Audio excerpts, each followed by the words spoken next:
नमस्कार। दूरदर्शन के खास मुलाकात कार्यक्रम में आपका स्वागत है। आज आपकी मुलाकात हम उत्तराखंड के ऐसे शख्स से करवा रहे हैं जो राज्यसभा में सांसद हैं और भारतीय जनता पार्टी के राष्ट्रीय संगठन में सह कोषाध्यक्ष हैं। ये हैं नरेश बंसल साहब। आज इनसे परिचर्चा करेंगे इनके जीवन के सफ़र के बारे में और इनके राजनीतिक रोड मैप के बारे में जो इन्होंने उत्तराखंड के लिए बनाया है और जिस पे काम कर रहे हैं। बंसल साहब नमस्कार। नमस्कार। आपका दूरदर्शन में स्वागत है। बंसल साहब, आज आप राज्यसभा के जो वरिष्ठ सदस्यों का सदन होता है उसके मेंबर हैं उत्तराखंड से। आप संक्षिप्त परिचय दीजिए अपने आपका पारिवारिक बैकग्राउंड और आपने कहाँ से सफ़र शुरू किया और कैसे सफ़र शुरू किया। मेरा जन्म देहरादून के निम्न मध्य वैश्य परिवार में हुआ। मैंने जब बताया कि निम्न मध्य हुआ तो निश्चित रूप से कठिनाइयों भरा जीवन था। मेरी प्रारंभिक शिक्षा देहरादून में दर्शनी गेट पर सिटी बोर्ड का स्कूल था, प्राइमरी तक का उसमें हुई। इंटर तक की शिक्षा राजा रोड पर Sadhuram inter college Hindi medium के स्कूल में हुई। ग्रेजुएशन पोस्ट ग्रेजुएशन मैंने डीएवी डिग्री कॉलेज देहरादून से किया। बचपन से ही संघर्षों का दौर रहा। पिताजी की आय बहुत सीमित थी, पढ़ने के लिए भी हमको परिश्रम करना पड़ा। हम 6 भाई बहन थे। तो प्रारंभिक 5वीं के बाद जब मैं इंटर कॉलेज में आया 6ठी क्लास में, तो हम भाई बहनों ने अपने पढ़ाई का खर्च निकालने के लिए लिफाफे बनाना शुरू किया। जो बच्चों की नोटबुक्स होती हैं और वो जब परीक्षाएं हो जाती हैं तो उनको वो अगली कक्षा में जाते हैं बेच देते हैं। तो बाज़ार से वो ख़रीद करके और लिफाफे बनाना, फिर उनको बेच करके आना, फिर और रद्दी लाना। तो इस प्रकार से चला। और स्वाभाविक रूप से एक बाल मन में त्योहारों को भी मनाने की इच्छा होती है और जेब में पैसा नहीं होता है, तो आप कल्पना कर सकते हैं कि क्या बीतती है। तो उसके लिए भी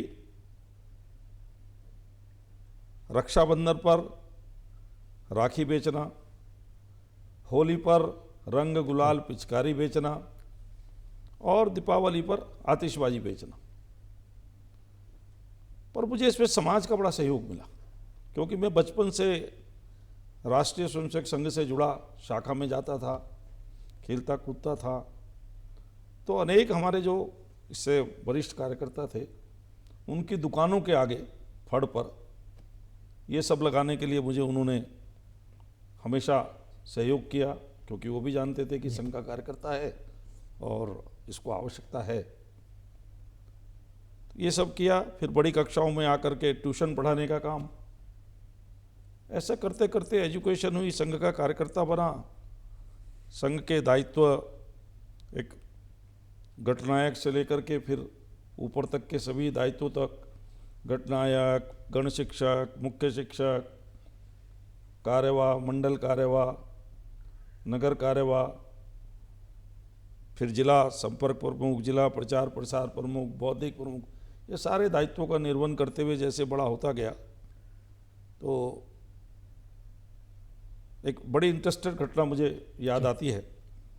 जब मैं 9th में था तो संघ के कुछ ट्रेनिंग कैंप होते हैं, तो उसको प्राथमिक शिक्षा वर्ग बोलते हैं।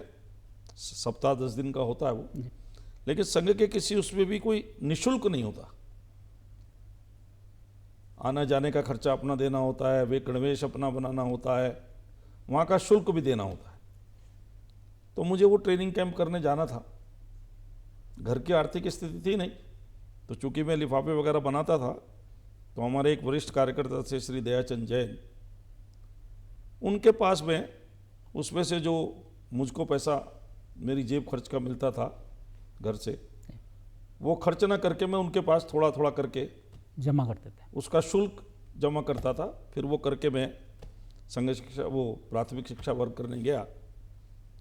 फिर जैसे दायित्वों का निर्वहन करते करते बड़े हुए तो मैं 72 में डिग्री कॉलेज में गया, तो अखिल भारतीय विद्यार्थी परिषद से मैं जुड़ा, उसका मैं कोषाध्यक्ष रहा, जिला संयोजक रहा,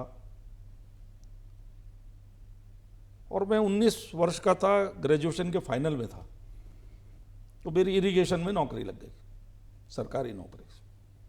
ये बात 1974 की। लेकिन उसी समय छात्र आंदोलन चल रहा था पूरे देश भर में, जयप्रकाश जी के नेतृत्व में बिहार की सरकार के खिलाफ, अब्दुल गफूर की सरकार के खिलाफ शव यात्रा निकालना, और चिमन भाई पटेल की सरकार बर्खास्त गुजरात की, ये सब आंदोलनों में आंदोलन चल रहा था। मेरी सक्रिय भूमिका रही टीम के साथ। फिर इमरजेंसी लग गई, तो इमरजेंसी में मैं इरिगेशन में ही काम करता था, यहीं यमुना कॉलोनी में। बाकी के लोग उस समय जब लंच में जाते थे तो मैं दरवाजा बंद करके जो अंडरग्राउंड मूवमेंट का लिटरेचर होता है उस समय का, उसका स्टेंसिल काटता था टाइपराइटर पर, ओके। क्योंकि पता भी ना लगे किसी को। और वो क्योंकि उन दिनों कोई प्रिंटिंग की सुविधाएं नहीं थी, नहीं थी। उन दिनों साइक्लो स्टाइल भी हाथ से होता था, वो तो इमरजेंसी में बड़ा सख्त पैरा भी था, मतलब तो उस कौन क्या सबसे कर रहा बचते बचाते वो स्टेंसिल काटना, फिर उसको साइक्लो स्टाइल हाथ से करना, फिर जगह जगह है, बांट भेजना, क्योंकि मैं साहित्य वितरण का प्रमुख अंडरग्राउंड का उस समय पूरे गढ़वाल में इधर सब जाता था, उसका हिसाब किताब रखना सब। तो ये करते करते फरवरी 77 में मुझको नोटिस मिला वहाँ से कि आपका संबंध आरएसएस से है, क्यों ना आपकी सेवाएं समाप्त कर दी जाएं। ये बात फरवरी की है, और मार्च में मुझे बैंक का इंटरव्यू आ गया, क्योंकि मैं रिटर्न क्वालिफाई कर गया, इमरजेंसी में ही हुआ था, यूको बैंक का। तो मुझे लगा कि अब ये इंटरव्यू हो ही जाएगा, तो इनको क्या जवाब देना। तो मैंने कोई उत्तर उसका नहीं दिया, मैं इंटरव्यू देकर आया, मेरा सिलेक्शन बैंक में हो गया, मैं रिजाइन करके चला गया। आपने कहा लीजिए रिजाइन। लीजिए रिजाइन, आप क्या निकालोगे, मैं ही छोड़ देता हूँ। तो ये घटनाक्रम फिर बैंक में आया। बैंक में रहते हुए भी मेरा पहला पोस्टिंग गदरपुर में हुआ, तो संघ का काम करने की मेरी रुचि थी। वहाँ मैंने ग्रामीण क्षेत्र में संघ कार्य को आगे बढ़ाने के लिए काम किया। उसके लिए भी ग्रामीण क्षेत्र में जाने के लिए मैंने 20 रुपये महीने की किस्त पर साइकिल ली, क्योंकि मेरी स्थिति नहीं थी कि मैं पूरा पैसा देकर साइकिल खरीद, क्योंकि घर भी चलाना था, घर भी चलाना, इतने अपना खर्चा भी निकालना, यहाँ भी घर के लिए कुछ पैसा भेजना। तो 20 रुपये महीने पर साइकिल लेकर के मैंने वहाँ ग्रामीण क्षेत्र में मैं शाखाओं को लगाने के लिए जाता।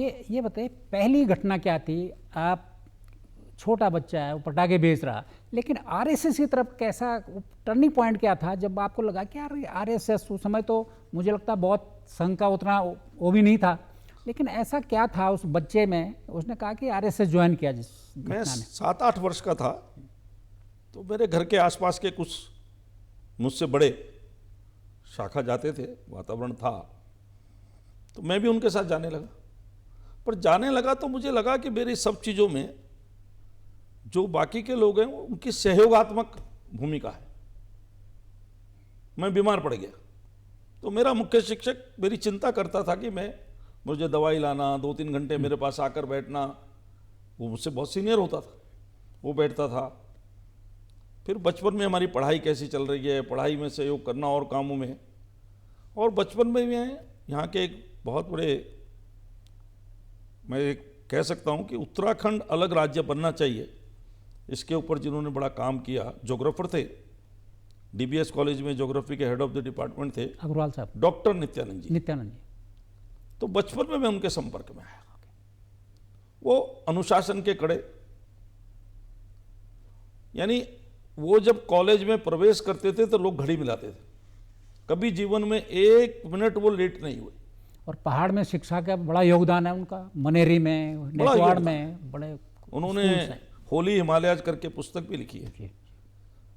तो उनका मेरे जीवन पर बहुत प्रभाव पड़ा। वो माँ बाप के इकलौते बेटे थे, उन्होंने शादी विवाह नहीं किया, सारा जीवन अपना समाज के लिए दिया। बिल्कुल। अनेक लोगों को उन्होंने पीएचडी कराई, यानी जेल में भी वो थे, 19 महीने जेल में रहे इमरजेंसी में, तो लोग तो भी पीएचडी उनके अंडर करते थे। कभी उन्होंने ट्यूशन नहीं किया, यानी बहुत ही आदर्श जीवन जिसे कहना चाहिए। तो उनका मेरे जीवन पर बहुत, और भी बहुत हमारे संघ के प्रचारक जो होते हैं उनका सबका बड़े हाईली एजुकेटेड, उच्च शिक्षा प्राप्त, अच्छे बड़े घरों के, लेकिन समाज के लिए, राष्ट्र के लिए उन्होंने अपना जीवन दिया। तो इन सब चीज़ों का फर्क पड़ा। क्या जब उत्तराखंड अलग राज्य की मांग उठी तो आपका आरएसएस में आपका विज़न क्या था उसमें कि उत्तराखंड बनना चाहिए, और उसमें क्या योगदान रहा आपका, क्या आपने? हम कई बार डॉक्टर साहब के साथ बैठ के डिस्कस करते थे। उनका भी कहना था कि छोटे राज्य अगर उनको ठीक से किया जाए तो लोगों के लिए अधिक लाभदायक हो सकते हैं। ऐसी डॉक्टर नित्यानंद जी का मत था। जैसे उत्तराखंड है, प्राकृतिक संसाधनों से भरपूर है, तो यहाँ पर छोटे छोटे उद्योग, छोटे छोटी बिजली की योजनाएं, वो हालांकि बन गया टिहरी डैम, पर मूलतः टिहरी डैम के पक्ष में नहीं थे, बड़े डैम के पक्ष में नहीं थे, लेकिन छोटी छोटी परियोजनाएं होनी चाहिए उसके वो पक्ष में थे। कुटीर उद्योग होने चाहिए, बागवानी बढ़नी चाहिए, फलों का काम बढ़ना चाहिए, फूलों का काम बढ़ना चाहिए, मेडिसिनल प्लांट्स की खेती होनी चाहिए। तो इसके लिए उन्होंने बड़ा काम किया है। और जब 1991 का भूकंप आया उत्तरकाशी में, उससे पहले भी संघ का, क्योंकि राष्ट्रीय स्वरूप है, देश भर में कहीं पर भी कोई आपदा आती है, कोई कहीं आग लग जाए, कहीं पर बाढ़ आ जाए, भूकंप आ जाए, चाहे लाटूर का भूकंप हो, मोरबी की बाढ़ हो, आंध्र का तूफान हो, सब पूरे देश भर से लोग सहयोग के लिए आगे आते हैं, क्योंकि हमारा देश है। ऐसे ही 1991 का जो उत्तरकाशी में भूकंप आया, उसमें बड़ी व्यापक हानि हुई। तो उस समय डॉक्टर नित्यानंद जी के मार्गदर्शन में एक उत्तरांचल दैवीय आपदा पीड़ित सहायता समिति बनी, जिसके लिए डॉक्टर नित्यानंद जी ने मुझे आदेश दिया कि आपको ये काम करना है। तो मैंने बैंक से भी छुट्टी लेकर के उसमें अपना जो भी मैं योगदान कर सकता था। आप काफ़ी एक्टिव थे और उस समिति का मैं 20 वर्ष तक संस्थापक महामंत्री भी रहा। आपदा प्रबंधन समिति जो आरएसएस की है। और उसने 400 से ऊपर लोगों की सहायता से 10 गांव में मकान बनाए, पटवाड़ी ब्लॉक पूरा अडॉप्ट किया, 55 गांव, हर गांव में 1 टीचर 1 स्कूल, कुछ प्राइमरी स्कूल, कुछ जूनियर हाई स्कूल, क्योंकि एक अवसाद का वातावरण था, वो लोग हताश थे, निराश थे। तो उनमें एक भाव जागे कि हम सब कुछ कर सकते हैं, आपदाओं से निपट सकते हैं। इसके लिए सारा काम हुआ, पूरे संगठन ने किया। तो मैंने भी अपनी छोटी मोटी गिलहरी की तरह अपनी भूमिका का निर्वहन किया। और उस समय बैंक ने भी मुझको 2 महीने की छुट्टी सवेतन विशेष अवकाश दिया, जो मेरी छुट्टियों से नहीं कटा, जिसका मेरा वेतन नहीं कटा। बैंक का भी इसमें खास योगदान रहा कि आप कीजिए। 2 महीने के लिए उन्होंने मुझे जब अप्लाई किया, क्योंकि बहुत समय लगता था, यहाँ गोदाम बनाना, यहाँ से सब सामान भेजना, वहाँ जाना, सब करना, वो सब काम डॉक्टर नित्यानंद जी का मुझ पर बहुत विश्वास भी था। और ये क्या घटना हुई कि आपने बैंक से रिजाइन करके फुल टाइम आप बीजेपी में आ गए?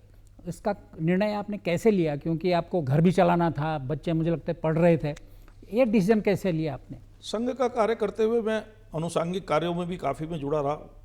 विद्यार्थी परिषद मैंने बताया, हिंदू जागरण मंच, विश्व हिंदू परिषद, और स्वदेशी का आंदोलन उस समय चला संघ के कार्यकर्ता के नाते। और भी अनेक आंदोलन चले, राम जन्मभूमि का आंदोलन चला, तो शिला पूजन के कार्यक्रम का मैं महानगर का संयोजक रहा। तो सारे उसमें करते करते चुनाव में भी हमारी एक भूमिका रहती थी, हर चुनाव में। और बैंक में रहते हुए भी बहुत सारे जो निकट के लोग थे, उनका एक कहना था कि भाई आप सक्रिय राजनीति में आपको जाना चाहिए, जो आपका विजन है, आप चीज़ों को, विषय को रखते हो, और चीज़ें हैं, क्यूरियोसिटी रहती है, प्रश्न करते हो चीज़ों पर। तो ये बहुत टीम जो थी वो ये कहती थी, लेकिन मेरा कहना था कि भाई मैं बैंक में नौकरी कर रहा हूँ, मेरी पारिवारिक स्थिति नहीं है, मैं नहीं जा सकता। और मैंने कभी इसलिए प्रमोशन भी लिए नहीं, क्योंकि मैं देहरादून नहीं छोड़ सकता था। मेरा और पूरा काम था, परिवार था, इधर और आरएसएस संघ का काम भी नहीं मैं छोड़ सकता था। तो 2001 में मेरा अंतिम अवसर था, या तो मैं प्रमोशन लूं या फिर उसके बाद मुझे कभी प्रमोशन मिलेगा ही नहीं।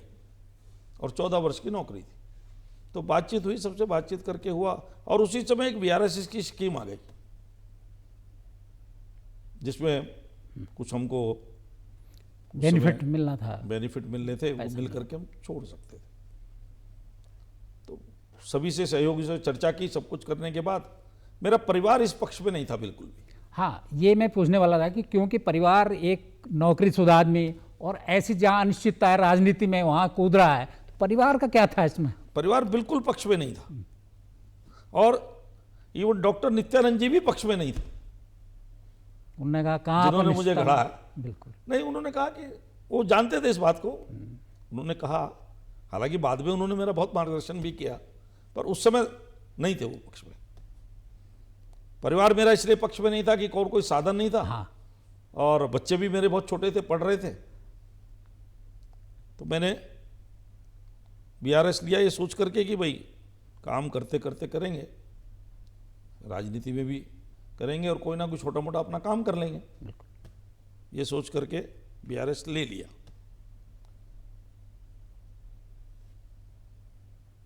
सब टीम में चर्चा थी कि 2002 का विधानसभा का चुनाव लड़ने का प्रयास होगा, लेकिन वो टिकट श्री नित्यानंद स्वामी जी को मिला। पहले ये चर्चा थी कि वो चुनाव नहीं लड़ेंगे, तो उनकी जगह मुझे टिकट मिलेगा, लड़ना होगा, हो सकता है। अश्योर कुछ नहीं था, राजनीति में कुछ अश्योर नहीं होता। खैर नहीं हुआ, वो लड़े। पर जब वो 2002 में, उस समय मैं प्रदेश का सहकारिता प्रकोष्ठ का महामंत्री था और प्रदेश कार्यकारिणी का सदस्य था। जब हमारी सरकार नहीं आई राज्य बनाने के बाद भी, तो मुझे पूछा संगठन के लोगों ने, मुझे नहीं मालूम किस लिए पूछ रहे, कि 5-7 साल चुनाव लड़े बिना रह सकते हो क्या? तो मैंने कहा 20 साल भी। चुनाव लड़ना मेरा कोई जीवन का अंतिम लक्ष्य नहीं है। जो संगठन कहेगा वो करेंगे जी। बस ये बात 27 अक्टूबर 2002 की है, और 4 नवंबर को मुझे प्रदेश के महामंत्री संगठन की जिम्मेदारी मिल गई।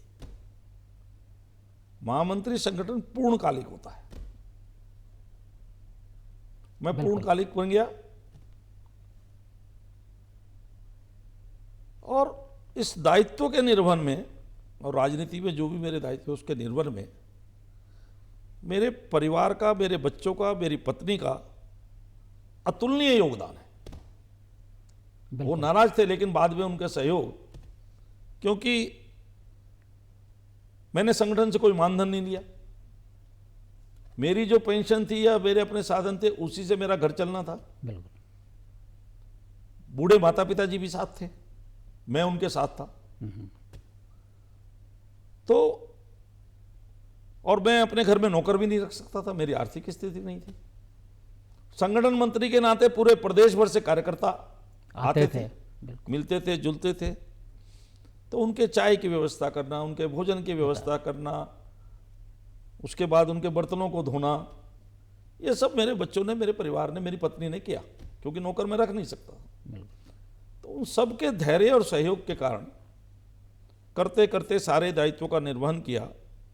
7 वर्ष में प्रदेश महामंत्री संगठन रहा, फिर 2002 से 2009, 2009 से 2012 तक मैं आवास विकास परिषद का अध्यक्ष रहा, सरकार जब निशंक जी मुख्यमंत्री थे। फिर 12 में सरकार नहीं आई, 1 सीट से रह गई। फिर मुझे प्रदेश महामंत्री का दायित्व दिया गया।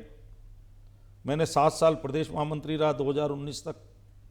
17 में हमारी सरकार आ गई, तो 18 में मुझे 20 पॉइंट प्रोग्राम इम्प्लीमेंटेशन कमेटी का वाइस चेयरमैन कैबिनेट रैंक के साथ दायित्व मिला, और 19 के लोकसभा चुनाव में प्रदेश के कार्यकारी अध्यक्ष का दायित्व रहा, और नवंबर 20 से मैं राज्यसभा में गया।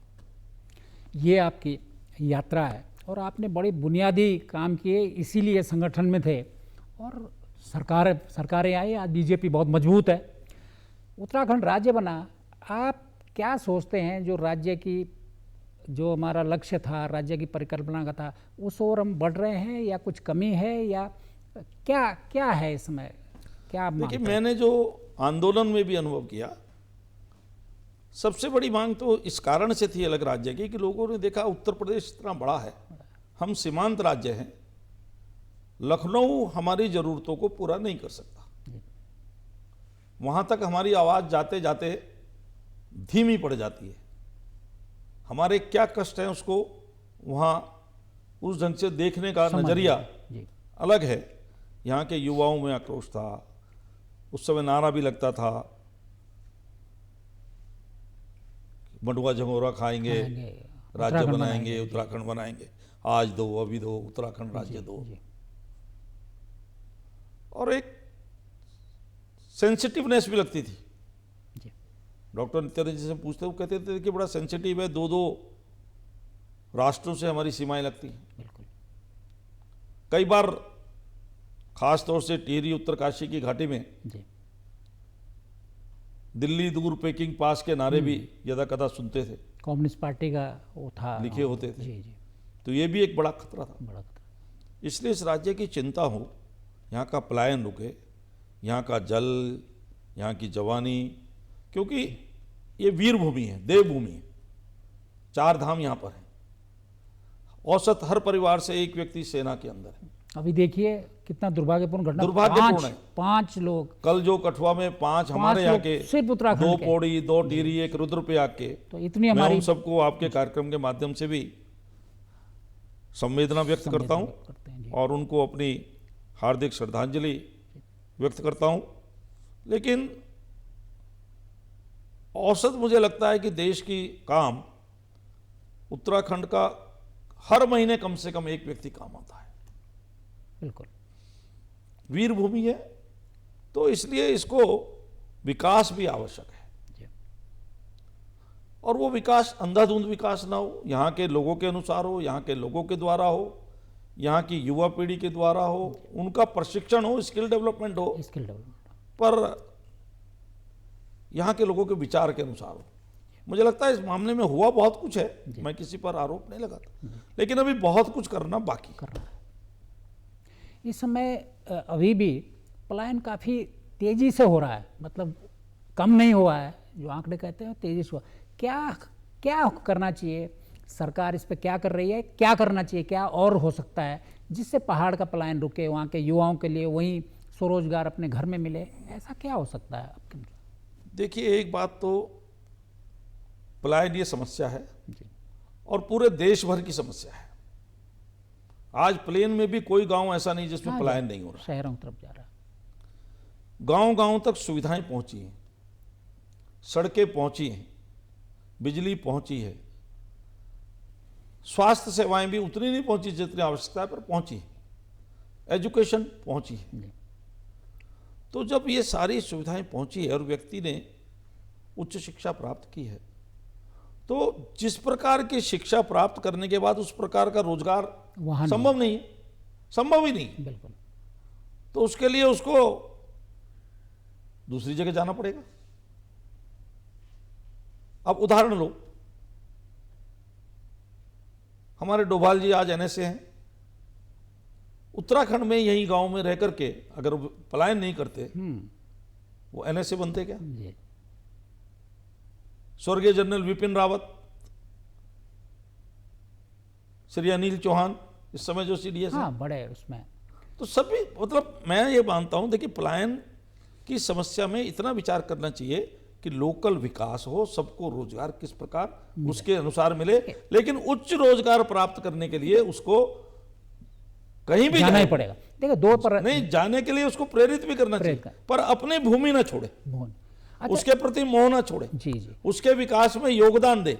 जी। बाहर वो चला गया कमाने, कोई बात नहीं, साल भर में एक बार छुट्टी बिताने आए, आए, अपना गांव में घर बना दे, ठीक कर दे। ये रहना। लेकिन सर, 2 तरह का पलायन है। एक पलायन ये है जिसके आपने अभी बात करी कि बड़े पदों पे हमारे लोग हैं, लेकिन दूसरा पलायन ये हो रहा जो 80% पलायन है वो बहुत छोटी नौकरियों के लिए 5,000, 10,000, 15 फैक्ट्रियों में काम करने वाले, ये पलायन है। जबकि इतना रोजगार अपने गांव में बागवानी, हर्बिकल्चर, हॉर्टिकल्चर या होम स्टे करके अपने गांव में कमा सकता है। तो इसके लिए मुझे लगता है मुझे लगता है कि ट्रेनिंग और जितनी नौकरी के लिए पलायन होता है उससे दुगना तिगुना वहां रहकर कमा सकते हैं। जी वही, लेकिन वो एक इच्छा शक्ति उत्पन्न करनी पड़ेगी जी। और उसी को स्किल डेवलपमेंट भी कहते हैं। उसका सहयोग हो, जैसे अब चंद्र सिंह गढ़वाली योजना में रेस्टोरेंट खोलने के लिए सरकार सहयोग कर रही है, ऑर्गेनिक खेती में कर रही है, बागवानी में कर रही है, 80% तक का सरकार सब्सिडी दे रही है। Vibrant village, vibrant village Modi ji का है जी। और एक बात और मानिए, देखिए जगह खाली नहीं रहती। आज हम उसको खाली करेंगे, दूसरा जिसके पास उसको डेवलप करने का विजन है वो आकर के वहां बना लेगा, होटल बना लेगा, रिजॉर्ट बना लेगा। हो रहा है, बाहर से लोग तो आ रहे हैं, हिमाचल से हम आ 10 लोग वहीं के मिलकर क्यों नहीं कर सकते? कोऑपरेटिव सेक्टर को बढ़ाना पड़ेगा। आज सेल्फ हेल्प ग्रुप ने बहुत काम किया है, महिलाओं की अच्छा बड़ी काम है, कर रहे लेकिन ये पुरुषों में नहीं हुआ। जी। सेल्फ हेल्प ग्रुप में काम महिलाओं में हुआ है। ऐसे ही सेल्फ हेल्प ग्रुप पुरुषों के बने, युवकों के बने और वो बड़े काम करें। हमारे जैसे उत्तराखंड आज प्रधानमंत्री जी ने भी कहा है डेस्टिनेशन वेडिंग इसके लिए है। बिल्कुल। अब बाहर का पूंजीपति आके तो करेगा, लेकिन यहाँ के 10 लोग मिल जाएं और सरकार उसमें सहयोग करे तो वो भी कर सकते हैं। जैसे त्रिजुगी नारायण में कर रहे हैं, त्रिजुगी नारायण में कर रहे हैं, बाहर के इसकी शादियां हो रही है। तो इस प्रकार के डेवलप टूरिस्ट डेस्टिनेशन डेवलप हों, वेडिंग डेस्टिनेशन डेवलप हों, एडवेंचरस टूरिज्म के हो भी रहे हैं, कर रहे हैं। तो इस प्रकार की चीजें मुझे लगता है ट्रेनिंग एंड टेक्नोलॉजी आ रही है, उसके साथ साथ ट्रेनिंग भी पहुंचनी चाहिए वहां तक, गांव तक पहुंचे, उनका ट्रेनिंग हो। और आप बागवानी कर रहे हैं, जब तक आप ट्रेनिंग नहीं होंगे तब तक आप मॉडर्न बाग नहीं लगा सकते, आप ट्रेडिशनल तो कर सकते हैं। हमारे यहाँ का नौजवान आज सब विधाओं में पारंगत है। अभी परसों ही आप देखिए हमारे यहाँ की 2 बेटी है, अंकिता ध्यानी और दूसरी, बिल्कुल, वो रेसिंग में पेरिस ओलंपिक में जा रही हैं। तो अवसर मिले तो हमारे यहाँ के बेटे बेटियां पूरे विश्व में नाम कर सकते हैं, और किया है उन्होंने। हम आपका अभी सुन भी रहे थे राज्यसभा में, आपने कहा कि भाई उत्तरकाशी को रेल से जोड़ा जाना चाहिए, मसूरी को, चक्रोता को, बहुत अच्छा होगा। क्या आपने इस दौरान क्या क्या इशूज उठाए हैं, खास इशूज पहाड़ के बारे में आप उठाते रहते हैं, आपके दिमाग में क्या रोड मैप है कि ये मुझे करना है? देखिए, मैंने इशूज उठाए, एक तो बहुत कम अवसर मिलता है, हम इशू लगाते हैं, उठाते हैं, लेकिन अवसर नहीं मिलता बोलने का। 1.5 वर्ष तो पहला कोरोना में चला गया, और उसके बाद 1-1.5 वर्ष विपक्ष ने चलने ही नहीं दिया हाउस। पहले लगता नहीं और लगा तो वो हाउस नहीं चला। फिर भी कुछ समय मिला तो मैंने क्लाइमेट चेंज के विषय उठाए, क्लाउड बर्स्ट के विषय उठाए, रोड कनेक्टिविटी के उठाए, और रेलवे के बहुत उठाए जगह जगह।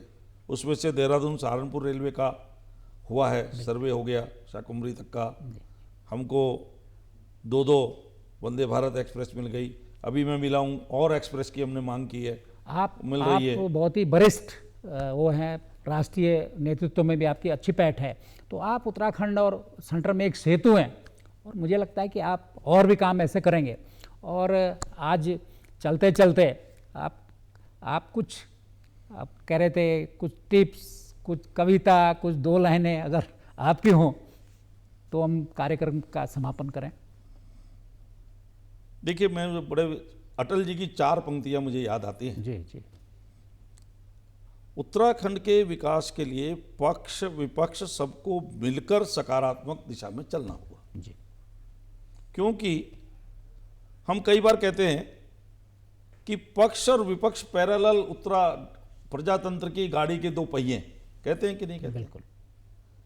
पर वो गाड़ी एक ही दिशा में चलनी चाहिए। पहिए अलग अलग चलेंगे तो गाड़ी चलेगी नहीं। वो पैरेलल होंगे, मिल नहीं सकते एक दूसरे को, बिल्कुल, लेकिन चलना तो एक दिशा में पड़ेगा। एक ही दिशा।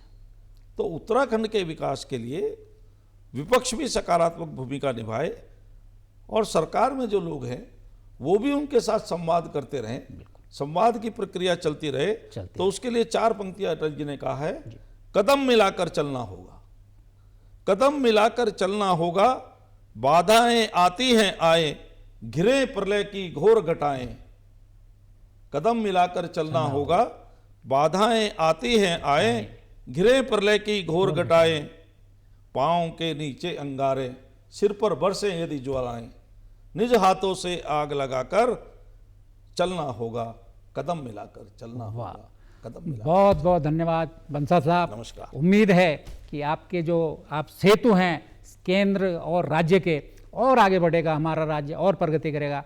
आज इतना ही, अगली बार किसी और शख्स से आपकी मुलाकात करेंगे। नमस्कार।